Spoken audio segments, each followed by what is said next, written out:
Senator Hurd is signing in. Okay, there's 9. Yay.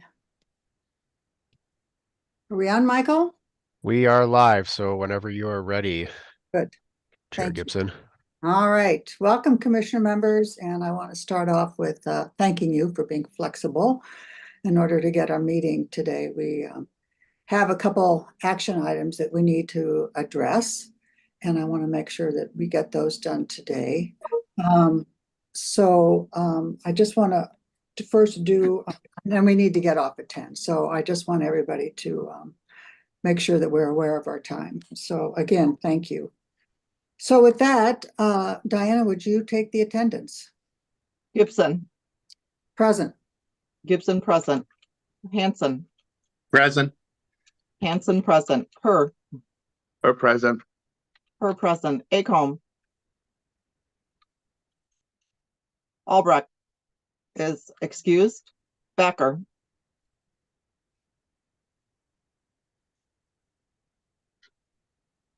Deestick is excused.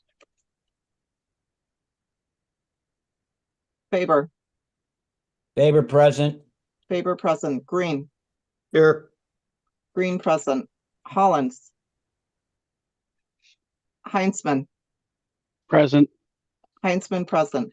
Langseth. Present. Langseth present. Moore. More present. Moore present. Morrison. Peichel.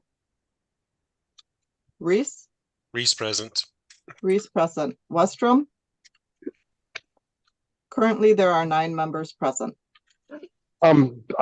Excuse me, Chair, I'm here also. Backer is present, just tardy a little bit. Oh, thank you. Becker is present. Great. Currently, there are 10 members.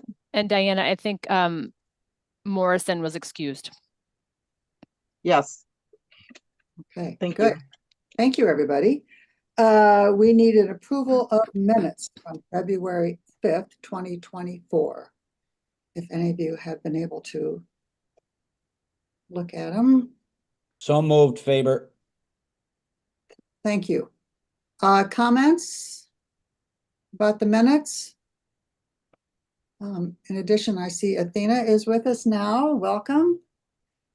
So all those in favor, say aye. Aye. Aye. Opposed? All right, motion prevails. Number 3, we do not have to discuss because we are not discussing any particular projects today. So we do not need to declare a conflict of interest. Correct, staff? That is correct, Madam Chair. Okay, perfect. Thank you.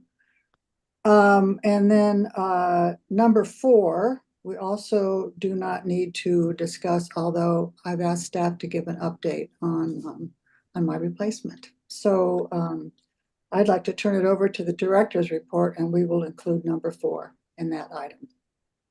Okay, great. And Madam Chair, I just want to note that I believe Jeremy Peichel has joined us. Oh, good.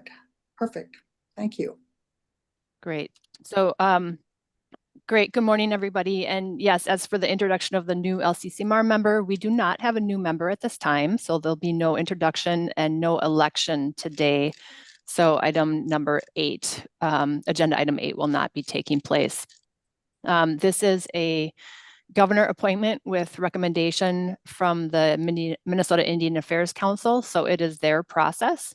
I have had conversations with both the governor's office and MIAC, and I do not have a clear sense of timeline from them, but we just know that we do not have the member at this time. And so I want to thank Nancy for continuing to serve so far until the new member is appointed.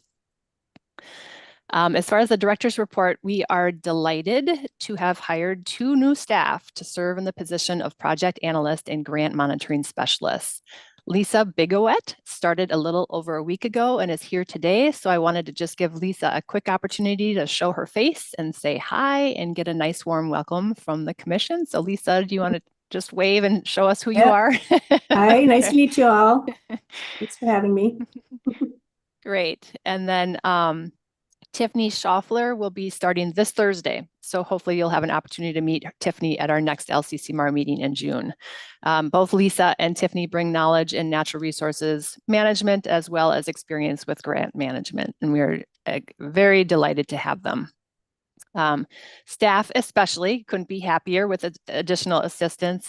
We do have a considerable backlog that we are working to try and catch up on now. And so I'm going to give you a highlight of some of the things that we have on our plates as well as some additional updates. We have 37 of the 79 final reports from 2023 that we are still trying to process. So we are very significantly behind on those, and we appreciate the patience of project managers as we are getting through those. We are still working through peer review for 32 of the 101 projects that were funded as part of the bill that passed this session as in response to the 2024 RFP. And I am leading that effort. We are still in the process of reviewing the draft work plans for those 101 projects so that they will be ready for your review and approval at the June 20th meeting. And then under Michael's direction, we are reviewing and scoring the 218 proposals that we received in response to the 2025 RFP. Diana is getting those proposal books ready and materials ready, remediated to post on the website. And getting ready to send those proposals to you this week yet. And Diana has sent out an email to all of you asking you if you want a hard copy of those proposals or if you would be attending one of the upcoming optional trainings for using the online grant management system for reviewing those proposals. So if you haven't responded to her yet, please do so as soon as possible today, because we are hoping to get some of those proposal books shipped out later today. We are also overseeing about 350 active projects, answering questions of project managers, making sure those projects are on track for accomplishing their outcomes and making sure that spending is occurring according to approved work plans.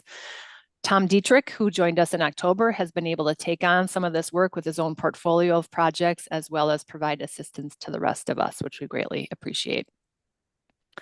At the direction of the Strategic Planning Committee and with Mike and Noah's lead and help from Tom, as well as from Evelyn and Taylor from the LCC, we are in the process of hosting 5 listening sessions and have issued 2 surveys to gather public input, and you'll be hearing more about that later on in the meeting. We did receive another emerging issues request related to chronic wasting disease. Given all that's on our plates, however, I let the chairs know that we do not have the ability to process that request at this time. And so the proposal has been included in the package of proposals that we're responding to the 2025 RFP and will be getting sent to you later this week. And we have noted that that proposal is an emerging issues request. So as you are reviewing and you come back together as the commission to decide which projects to advance to proposal stage, you can decide at that time whether you want that to be funded through the emerging issues funding, through the regular funding, or of course, not at all. With Noah's help, we have created a document for members and legislative LAs about how LCCMR staff communicate with members about LCCMR meetings. So this is how and when we put these meetings on your calendars, when the public notices come out, when you get the Zoom links, and what email address all of these notices are coming to you from. And we have posted this document in other business on today's meeting page. And we will not have time to discuss it today, but we just wanted to give this some airtime with you so that you see it and have an opportunity to take a look and let me know if you have any concerns about what you see there. And we've already started to implement it, so appreciate any feedback you have on that. And then finally, Mr. Rick Heller is providing public testimony today, both oral and written, and some of his comments are related to accessibility. And so I wanted to just provide a reminder that the legislature is required to become compliant with the state accessibility guidelines on October 1st, 2024. And the LCC led a process with the House and Senate to develop policies for how we were going to comply. And they also hired a new LCC accessibility analyst whose name is Jim Melby. And LCCMR has been following these guidelines for digital accessibility for many, many years. And in fact, you may recall that this was a goal of ours when we developed our online proposal and grant management system, to make sure that the system was compliant with all those laws, so that anybody who used that would not have significant barriers in terms of accessibility. So even though we've not been required to comply with those guidelines, we have been. However, as of October 1st, we will be required to comply, and we will be subject to the LCC policies as well. So that's kind of answering one of Mr. Heller's questions. But I just want to thank Jim Melby, who's on the call with us today, as well as the Legislative Reference Library, for their help related to accessibility and the meeting today. And that is my director's report, Madam Chair. Good, thank you. Does anybody have any questions for Becca? No, I'm not seeing any. Okay, well, let's keep going. On to action number 6. I just want to give you a little bit of background. We are trying to accommodate the nice idea. We have some additional funds, and we're trying to accommodate and make the process easier, a little more fair, so that we have more opportunities. So Becca and I went through some of these options, and then I asked Becca to put together a sample motion for us to discuss. So it's a little complicated, but we do want to accommodate some of the changes that have come about. So with that, I'm going to ask Becca Nash to continue with some of the ideas that we came up with. Great, thank you. And there is a memo on the meeting page today called Proposal Evaluation and Decision-Making Process for 2025. And so members, you remember that Somebody have a question? I don't see any hands up. Okay. I think we're okay. Please proceed. Okay, great. So 2 years ago, the commission worked together to kind of revamp the way that you conduct your proposal evaluations and come to agreement on proposals to recommend to the legislature for funding. Part of that process has involved making sure that some decisions were made and making sure that everybody understands in advance of receiving the proposals how it's all going to work. So, and I think that has been working fairly well. So this memo lays out that evaluation process that you've been using, and particularly how we did it last year. And so today what needs to happen is the commission just needs to confirm that either they're following the same process or specify any modifications to the process. And we have provided some prompts in this memo, as well as some context that came based on some feedback and outcomes from last year. And so we will walk through those. Before we kind of jump into it, though, just as a reminder, at a high level, the evaluation and decision-making process involves first all proposals being distributed to LCCMR members for evaluation, and we call that evaluation number 1. And then using the results from evaluation 1, the commission selects a subset of proposals for further consideration, and that subset of proposals comes in and gives a presentation to the LCCMR members. LCCMR members then provide an additional evaluation, and we call that evaluation number 2. Using the results from your individual evaluation number 2, the commission then selects proposals for recommendation to the legislature. So hopefully that kind of high-level process sounds familiar. And I am getting a note before we go on here. Just want to acknowledge that Senator Morrison and Representative Acomb have joined the meeting. Thank you. So the first action that is being requested today is related to that evaluation number 1 and selecting proposals for presentation. So on a more detailed level, what this has involved is members receive the proposals along with staff scores and comments, and the 10 LCCMR adopted evaluation criteria. Members individually evaluate those proposals, and then we have asked that you send your top third ranking proposals to LCCMR staff.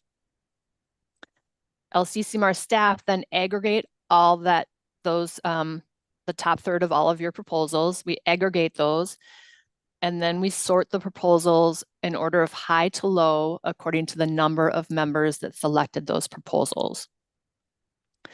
Then we go down that list and make a cutoff.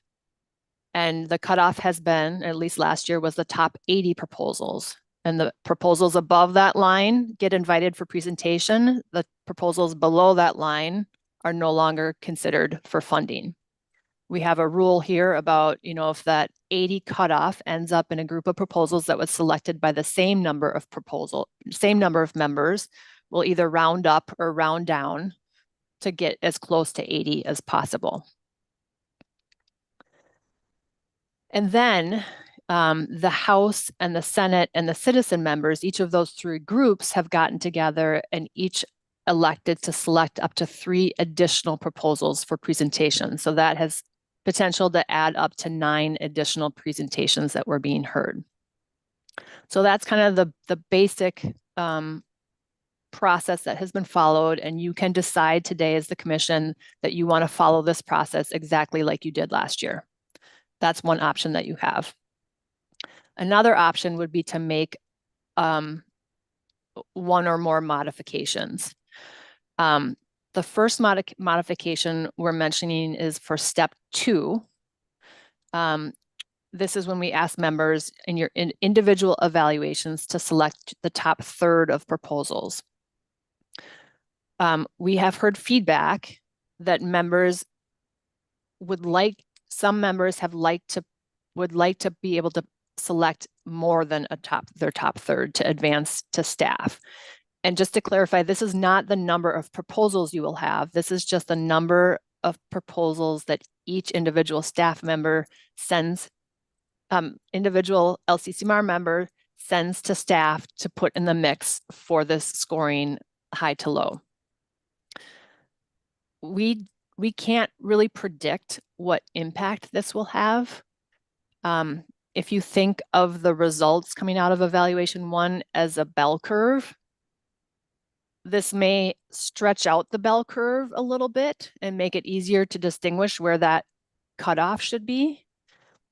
It may also scrunch up the bell curve and make it, a bunch of projects in the middle, for example, or it may produce the exact same bell curve. We don't exactly know what this will result in, but I think we heard that some members just felt like they wanted to be able to advance more projects through this first stage to staff to be considered because it's a little bit more representative perhaps of a full package. And so that is one modification you might want to consider today. The other modification is related to step 4, and this is the cutoff line. This is the number of presentations that you want, or proposals that you want to advance to presentation. In both the last 2 years, the number of proposals that you have selected at this stage in the process has ended up requesting about the same amount of money that you have to recommend for funding. So what's ended up happening is basically anyone who got selected for presentation pretty much got a recommendation for funding. And so if you want to have some more options after the presentation stage, or if you want to provide a little bit of buffer for yourselves, in case, for example, during presentations, you learned something that you weren't as pleased about, for example, and you wanted to have a little bit more flexibility to back off on a proposal, you may want to consider two options, 2 approaches. One might be, instead of having a number of proposals, a number certain of proposals where you would make that cutoff, you could instead decide that cutoff would occur at an amount, at the number of proposals representing an amount of funding that's being requested. And you might want to overshoot a little bit. So for example, you put the proposals in order high to low, how members selected, and then you keep a running tally of how much those proposals are requesting. And you might want to go up to, for example, 125% of the amount being requested. So you've got a few more people requesting money than you have availability. And we just, staff put in there 125%. We don't know what the right number is, but we were kind of working off of historic averages and thought maybe 125% made sense, but it could be whatever number you want. The other idea would be just to select a larger number. So instead of 80, you might want to select the top 120, for example.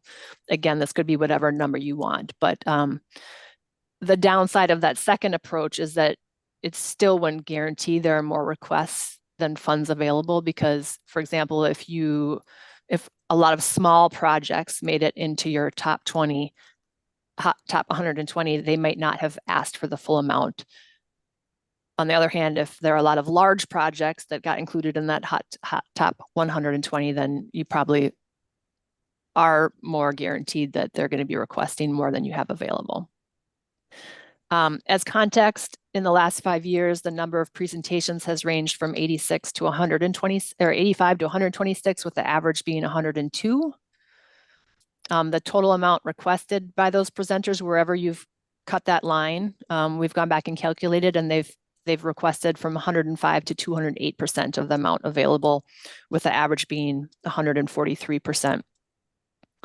And then also, just for context, we have 5 days reserved for presentations, and we have strategic planning subcommittee meetings on those days. So if the commission wanted to do presentations as we've done in the past, staff estimated that there would comfortably be time, comfortably, it's a lot, but there would be time for 120 presentations to fit in those 5 days. You could go up to 140 presentations if an extra half day were added on June 25th. And we did put a placeholder on your calendars just last week for that additional day. We originally scheduled 6 days, but we inadvertently scheduled one of them on June 19th. So we had to cancel that one. So this is would be making up for that sixth day. So Madam Chair, I think that presents the options for you today. Either do it exactly as you did it before, or modify step 2 and or step 4. And I have a sample motion for you at the bottom of this section. Okay. Thank you, Becca. That is a great idea, and I appreciate you going through all of this. Let's see, Bill Faber, I think you were first.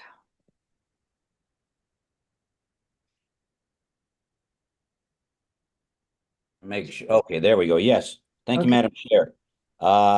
I'd like to move to adopt the evaluation. Now, there was a lot of things we covered there, but I would like to move the evaluation pretty much as was stated in the sample motion on our paperwork. Thinking about, the levels of the projects at 2 different points. One is how many we send in our initial evaluation. I think, as I understand it, it was 80 last year, correct, Becca? Is this, if it's Madam Chair and members, if it was step 2, it would be the top third. Oh, yes. Okay. Yep. That's what I'd like to stick with, because then I guess I'm more concerned about what we have as the final that we want to call in for presentations. And I think we need to up that, but I'm open to those, that we'll have a discussion about that. So I'm basically going to say, I make a motion to adopt our evaluation process for, with the top third of proposals. And I would like to say 120 to call in for presentations, as a modification. I think that's step 4, if I'm not mistaken. So that's where I'd like to make my motion. Oh, okay. Is that okay, Madam Chair and Yeah, Director? I just want to make sure I understand you correctly. So you would like LCCMR members to call in the top, or to mark up the top 80 to give to staff for evaluation. That's 80. I guess it's a little less than 80 I forgot what our total was, but yeah, yes. Yep. I want to make sure I understand my motion. Yeah, okay, I just want to make sure you understand it too, and I'll get to you, Mr. Reese. And then you want to, then we would, let's see here, then you want 120 for us to review. So 120, correct? Okay. Is that Yes. correct? Okay, all right. Thank you for the motion. Commissioner Reese, would you like to comment? Thank you, Madam Chair. Yeah, I thought we had a smooth of selection last year as what we've had in years. And I just question why we want to change that too much. I'm open to doing some change. So with that, I'll offer an amendment that we select 91 proposals for review, and then we have the 3 proposals for presentation from each group, the House, Senate, and Citizen, for a total of 100 proposals to review, and keep the same 1/3. So I move to amend the motion to select 91 proposals as well as include the 3 from the House, Senate, and Citizen member groups. Okay, so just to be clear, Commissioner Reese, I know it's getting a little confusing here. So you would like each commission member to select 80, correct? And then I thought that was at 1/3. So each commission member still selects 1/3. okay, and then you would like for us to listen to 100 projects versus Yes, 120. it made up of 91 selected by the commission, and 3 each from the House, Senate, and Citizen member. So Okay. 1/3, keep it same as last year. 100 total, with made up of 91, and then 3 additional from House, Senate, and Citizen member groups. So that's my amendment. I would just like to speak in favor of it because, again, we had a very smooth process last year. We did, as many of you recall, we had significant issues in the past. I thought it went very well last year. Once we get to a point where we have more proposals, much more proposals than we have funding, it kind of delves down into quite a bit of debate and controversy there. So I think this was a good format last year, and I'd like to keep it very close to that. Thank you. Okay. For comment, Representative Heinzman? Yeah, thank you. I would just speak to the amendment offered by Commissioner Reese, and I quite honestly agree. I don't know that I've heard an argument one way or another for the original motion, but we did have a very smooth process, at least in my opinion, this last year, and I'm not clear at all why there might have been complaints or even what the expected outcomes would be with the change that's been proposed. The amendment, I think, really addresses what we need to do going forward. So I hope that commission members would recognize that there has been certainly challenges in the past, and we've tweaked a few things to get us to the point that we had, I think, a pretty good outcome this last go around. And I hope that we would go ahead and adopt the Reese amendment to the motion so that we can move forward with today's agenda. And we already clearly have a pretty well-established process that is working well. So let's not make too rash a move. Let's stick with the Reese amendment. Okay. More comments? Okay, would you present your amendment again, Commissioner Reese? The way I have it is, and you correct me if I'm wrong, that we would select 1/3 of the projects that staff give to us for evaluation 1, and then we select 91 for presentation to the full commission. But in addition to that 91, it is 3 from House, 3 from Senate, and 3 from citizens. Yes, for a total of 100 presentations. Okay, does everybody understand that? Okay, let's have a vote. Gibson, No. Gibson, no. Hanson. Hanson, He's saying Yes. Thumbs up. Hanson, yes. Per, Pass. per pass. Acom, Acom, yes. Acom, yes. Backer, Point of information, I lost connection for a little bit. So this motion includes Commissioner Reese amendment. Is that correct? yes. yes. Okay, yes. Backer, yes. Deestick is excused. Faber, Favor, yes. Faber, yes. Green, Yes. Green, yes. Heinzman, Yes.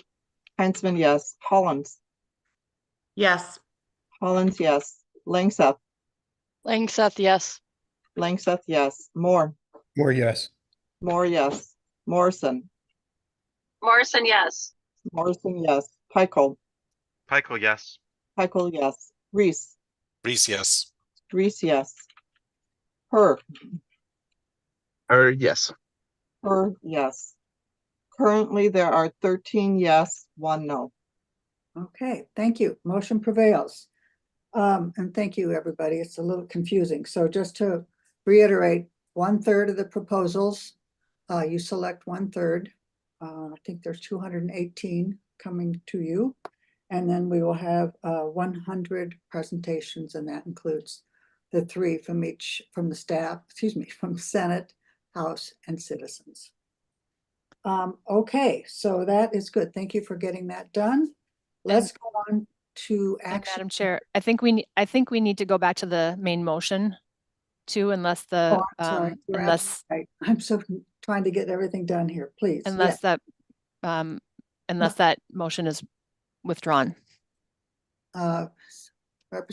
Commissioner Faber, do you want to withdraw your Yeah, motion? Yes. Okay. All right, we I'll will just- withdraw that motion and then I proceed. withdraw my original motion and accept or whatever I say, accept Commissioner Reese's amendment then as voted on. Okay, I think that's okay. all right, I think so. Is that correct? I Somebody, don't think so. No, I think they have to vote I think it. his original motion was just changed. Yes. Okay, so So you his have to, original motion his original motion is now the Reese amendment. okay. So we sorry, vote do on, have to we vote on again. the amendment. That is what we just voted on again. Okay, sorry Right. about that. all right. Commissioner Reese, you want to restate your motion, or Bill, you want to take charge? The motion is to select 1/3, each member will select 1/3 of the projects for presentation. And then the staff will compile those results, and there'll be the top 91 projects will be selected for, or proposals will be selected for presentation. And then each group, the House, Senate, and citizen member will select up to 3 for a total of 100 presentations. Okay, thank you. Everybody understand? Questions? All right, let's have a vote. Gibson, Yes. Gibson, yes. Hanson, Yes. Hanson, yes. Per, Yes. Per, yes. Acom, Yes. Acom, yes.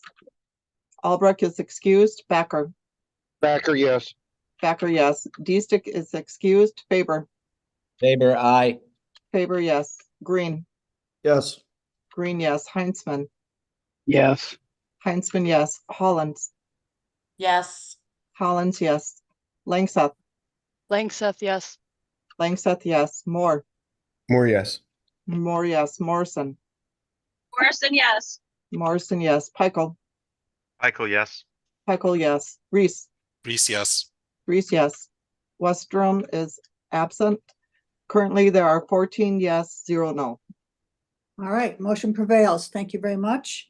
We are on to action 2, and that's about our presentations and the timing.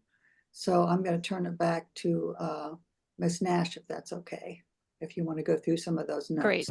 Great, Madam Chair, members. So action 2 requested is related to presentations, format, and timing.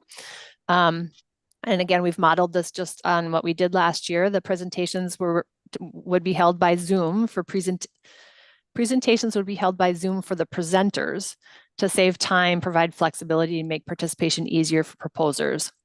Members would have the option to attend in person or remotely. However, the chair would be in person, and at least 6 members would need to attend in person for the meeting to be hybrid. Otherwise, we would go fully remote for members. To avoid technical issues and reduce transition time, no PowerPoints would be used. Presentations would be 15 minutes each, 5 minutes for presentation and 10 minutes for questions and answers, with flexibility to go over, especially for projects that are requesting more than 1 million. 30-minute lunch breaks will be provided. As I mentioned before, 5 days are currently reserved for presentations, and the exact schedule and timing will be determined based on our calculations of what you just selected, the 100. And then last year, 5 presentation days were used. The modification we put in here is, so again, you could choose to go exactly as you did last year, or you could do a modification, which would be rather than having members have the option to be in person or remote, the members could decide in advance to be fully remote. And then I just put a note in here that we, just as a reminder, we don't have capacity to have presenters be in person quite yet. So again, sample motion is at the bottom, Madam Okay. Chair. Yes, okay, Commissioner Peichel, thank you. I saw your. Thank you, Madam Chair. I have not yet been on the commission with in-person presentations, and I really wish we could have that because I would love to be able to experience what used to be the LCCMR presentation routine. Unfortunately, the reality doesn't allow that. So I would move the sample motion listed here as written, with the preference that all members also attend remotely, with the exception of the chair being present in a room in case the public wants to listen in as well. Thank you, Commissioner. If I understand this correctly, in order for it to be, we either have to be totally remote or hybrid. And if, am I incorrect, Ms. Nash? You are almost fully correct. If we are all remote, we have to have at least 1 member present on the Capitol complex to make it legal. Okay. Okay. So last year we did the hybrid, is that correct? Yeah. Okay. And so is there more comments? So your motion is to just have fully remote with just the chair. Am I correct? Correct. Okay, comments on that motion? Mr. Faber. Thank you, Madam Chair. I would like to offer a friendly amendment to Jeremy's motion, which is, I fully understand where Jeremy's coming from, but I'm kind of one of the old timers on here, so I know what it was like before. I liked our format last year because, believe it or not, there's some of us that like to come down once in a while to see how the other half lives down there and stuff. So I would offer that we offer the same last year, where you can choose, because I understand both for presenters and our other commission members, they may not want to come down in the summertime to the cities, but I think we should do as we did, where we had, because there was a group of us that were there, and we had a little bit of fun and stuff on the side in person. So I would offer that as a friendly amendment to Jeremy's original motion. Thank you. Okay. More comments on this, Senator Green? Yeah, I might be misunderstanding here, but if we don't amend anything, then we still have the hybrid. Is that correct? Or do we have to approve the same thing as last year? We, thank you. We can approve the same as last year. What Commissioner Peichel has suggested, that we just need to have the chair in place and everybody else can be remote. So last year, what we did, we had 6 members and at least 5 members, and then the 6th member had to be the chair in order for us to have a hybrid meeting, and all the presentations to us were remote. And so commission members had that option. So Yeah, I understand that, but the question that I had is, and I think that worked well. I'd like to see that remain. But the question I had was, is that still in place, or do we have to approve that again? So for instance, if we just vote down the amendment that's there now, will we automatically just have what we did last year? Or do we have to actually vote on last year again? thank you. Those are always good technical questions. We don't have to really, if I recall, we don't have to do anything. We could just decide to do it the same, but we need to make that decision as an action item. And the motion was that Commissioner Peichel wanted to change it from last year. Am I correct? I see your hand up, Commissioner Peichel.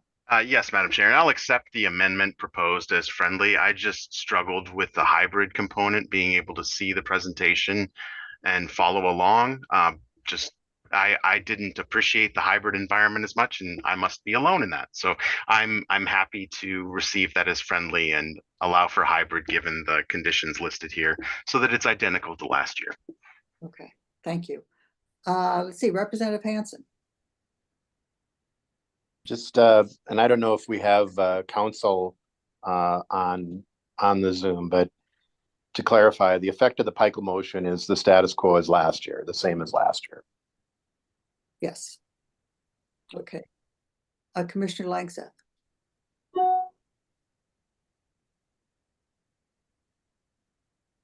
You're muted. Good morning. Thank you. Yeah. Hey. Yeah, I guess this is maybe a question for Director Nash. I'm just curious what is needed to build the capacity to have the option for maybe a hybrid for the presenters, so they could choose between being remote or in person. What would it take to get them to be in person? Thank you, Madam Chair. Okay. Ms. Nash, you want to address that? Sure, Madam Chair and members, this is a good question. So I think what we would need is A, to be caught up on all the work that we have, and B, more staff, which it's looking good, and then C, more time between the decision, your evaluation 1 decision and presentations, because as of right now, it's too short of a time for us to be able to communicate with all 100 people, not only to figure out what their schedules are, but then to figure out if they're going hybrid or in person. And then also just as, I guess, more staff feeds into that on the day of the presentations to sort of negotiate that and the technology of that. And the transition time, I think we probably want to schedule, in addition to having more staff, schedule a little bit more time to allow for transition between presentation to presentation, because there is going to be set up, issues that come up, people being late, our technology not working, things like that. So it may be something that would be possible in the future. And already I think we're thinking that we're to a point where next year we can schedule this whole process out to be give us a little bit more time. Okay. Did you have a follow-up, Commissioner Langseth? Yes, thank you. Yeah, I would agree with Commissioner Peichel on the option of being present for their presentations. I think is important. So yeah, happy to go forward with how we had it last year, and then hope for next year to see some more in-person presentations. Appreciate it. Thank you. Mm-hmm. Thank you. Representative Hansen. I would speak in favor of the Peichel motion, as with the acceptance of the friendly. I think particularly on the presenters, they all need to be treated the same, and having some in person and some not might provide an unfair advantage. So I think the same as last year is supported. I'd support. All right, appreciate it. Okay, so I need to remember who offered the amendment. Was that you? Oh, I thought you offered. Because it was accepted as friendly, we wouldn't need to make any adjustments. All right, so you made the you want to reinstate it so we can make a vote? Yes, the motion is to continue with the hybrid commission members or remote, given the thresholds listed in the document here for action 2. Okay, everybody understand?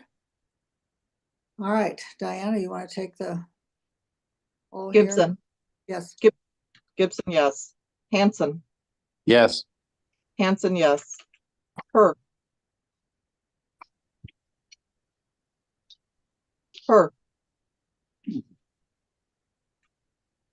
Yes.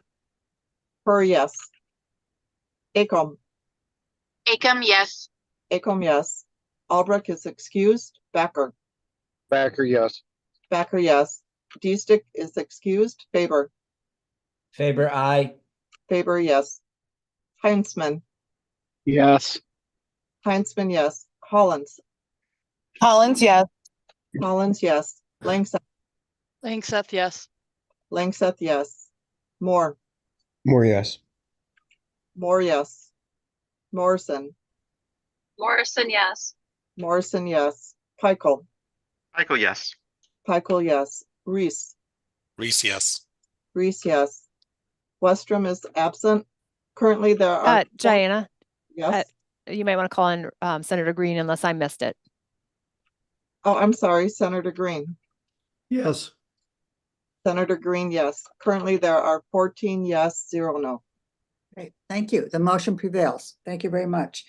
We've got another decision to make. I need to have staff talk about the capital projects and the questionnaires, and then we have a 9:55 commitment to Mr. Heller. We do have action 3 and action 4. I'm trying to think how we want to proceed here. I'm just wondering if we could rearrange things so that staff, you could do the capital updates and then quickly, and then if we have enough time, we can go to action number 3, because that action 3 and 4 can wait just to our first meeting, That is correct. or we can have the chairs decide. So is that all right with everybody? Nod your head or no? I'm not seeing any So conflict. this is to, I want you to go through the capital projects quickly, and if Okay. we have time, we'll go back to action item number 3. okay.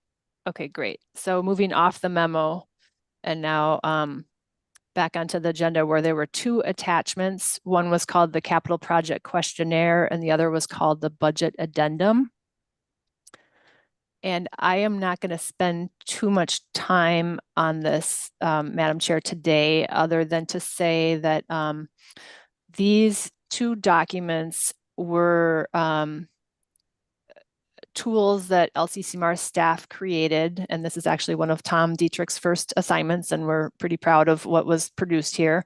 And these were tools to be used by anyone who was proposing, requesting funds for pre-design, design, construction, or renovation of a building, trail, or campground, or other capital asset costing $10,000 or more, including large-scale stream or wetland restoration, or acquisition of land for purposes of capital construction. And these tools were created to help inform applicants of the new capital construction laws that were passed last year, and make it possible for LCCMR to be able to evaluate those proposals to determine whether those laws were being followed or if they're being planned for.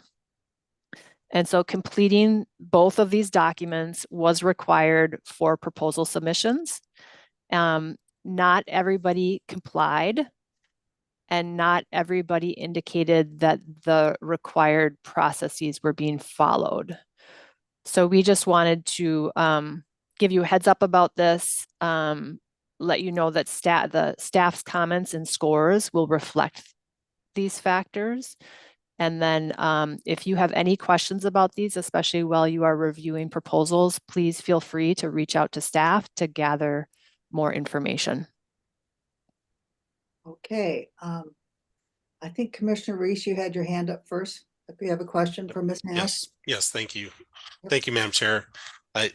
So in the discussion about in the committee regarding the capital projects, it seemed to me that the intent was to exclude university research and other research, academic research, I should say, within this requirement, but I didn't see that come or follow through to this and perhaps even the legislation.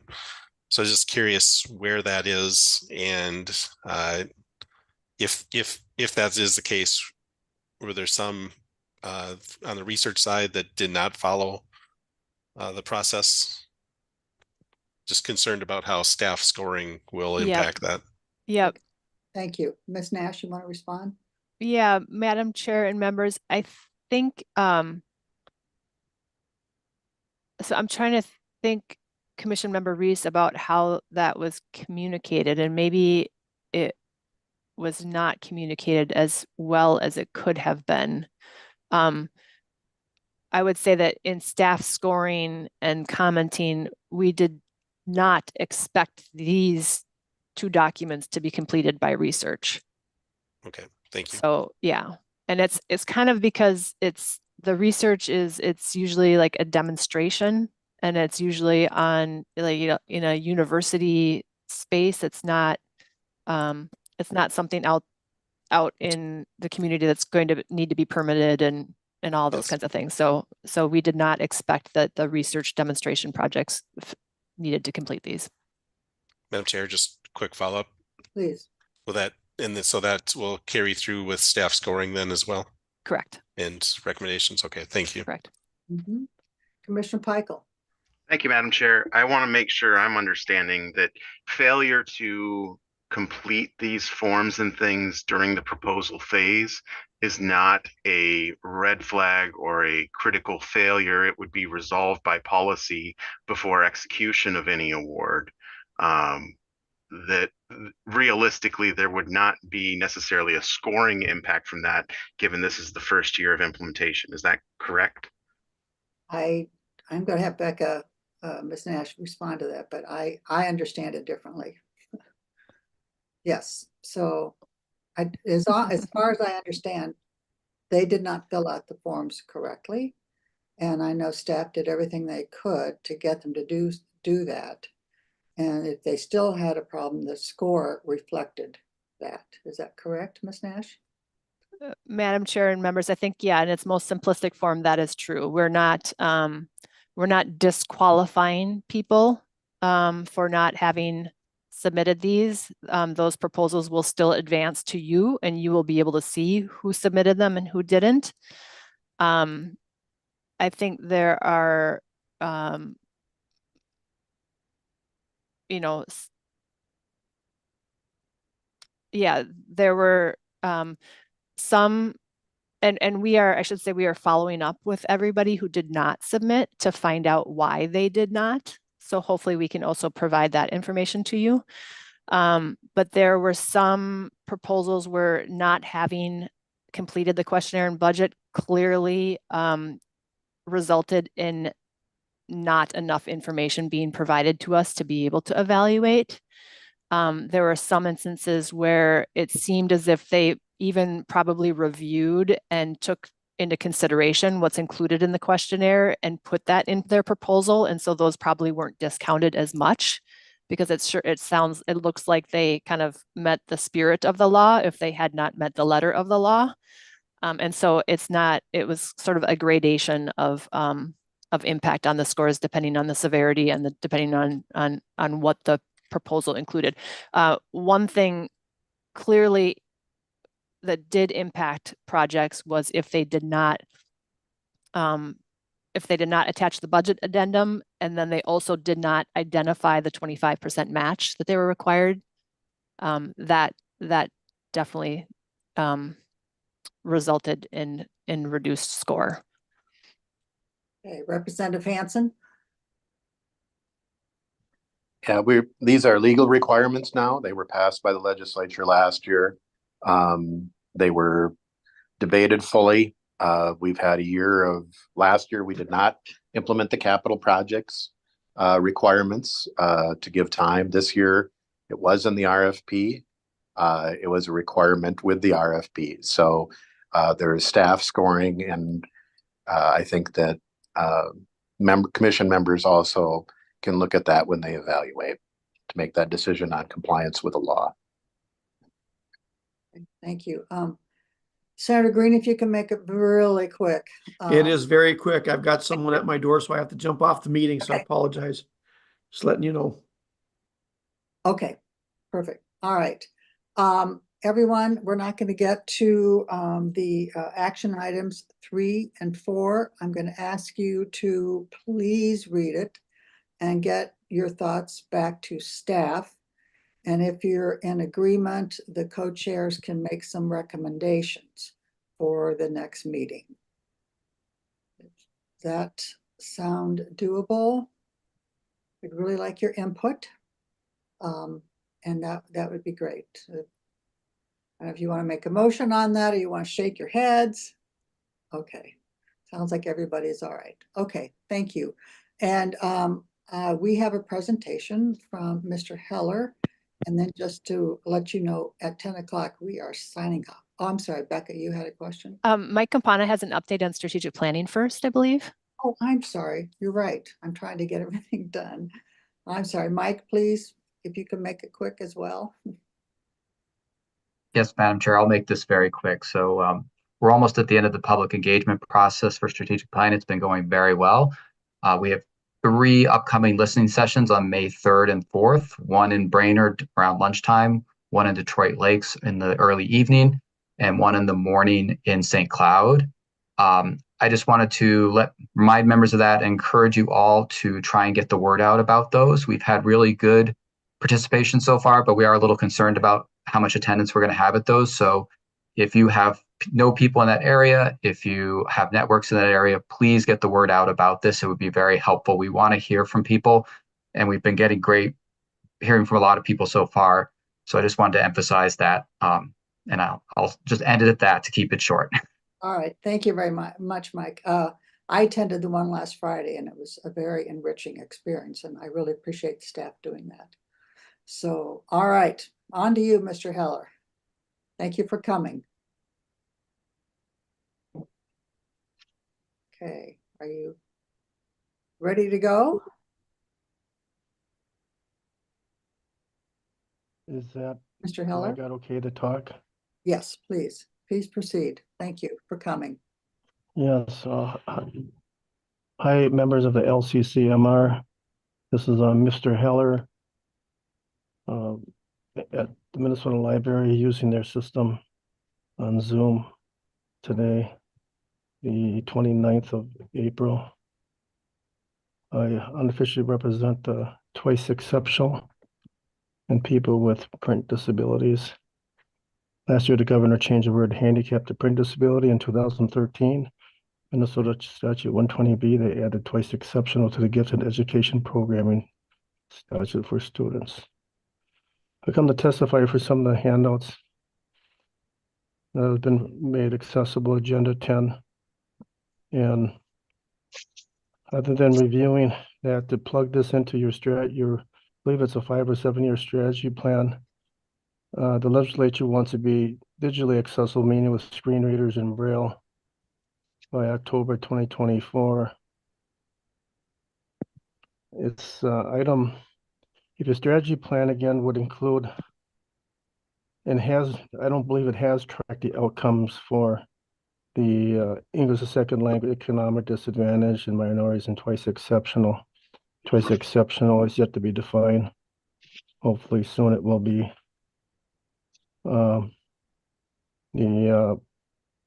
Would be important to track those silos. The other thing is when people apply for this funding, do they have a checkbox not just for ADA compliance? It relates to architectural access, but access into the content. There was a message sent from me from Jim Melby, who currently is on the stream today in Zoom, which has captioning. Thank you for that. Was sent out on April 17th. Hopefully Jim will forward that to you. The very last full paragraph specifically mentions how the LCCMR is not a standalone organization, and they need to be compliant to the LCC, Legislative Commission. And the fact that this is these third-party documents are now being created. The message that was sent, hopefully, again, he'll forward to you in the PDF. I can do so too and discuss it next meeting, but it was Tori Weston who invited Michelle Weber, now Michelle Urick, the LCC director, to come and speak.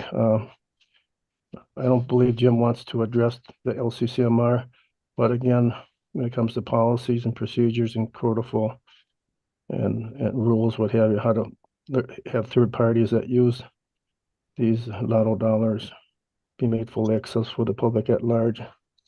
This would be parallel with tracking people that apply, the disadvantaged individuals or underrepresented. I believe we're going to have a constitutional amendment to reset this. I had urged that the continue to urge for half a decade since you started taking public testimony to start this process, and here we are, 2024, discussing it. It needs to be embedded into the strategy plan. A few things for the people that work for the staff. First of all, when you put the names online for people, one example would be Steve G. I think it would be appropriate if they're a senator or representative, either way, however they're going to use their name, at least they could do it like other people do. It would be a respectful thing because those people are respectfully appointed by the majority of their leaders. Since you provide full names of everyone else, or maybe not so much, but it's all relevant to people to be following this along online. Also on the YouTube, they would turn on the archive piece that has a caption that stands alone on that.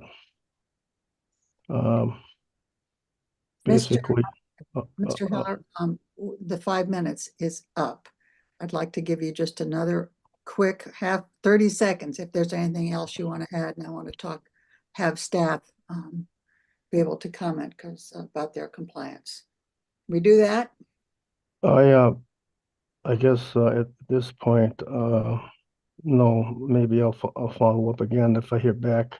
It's one thing, by the way, to make an expression, but if you don't hear back about what's being plugged in, it can be discouraging over years to not have any feedback as relates to people's valued input. Again, thank you for this opportunity to speak today. I'm open to any questions regarding this.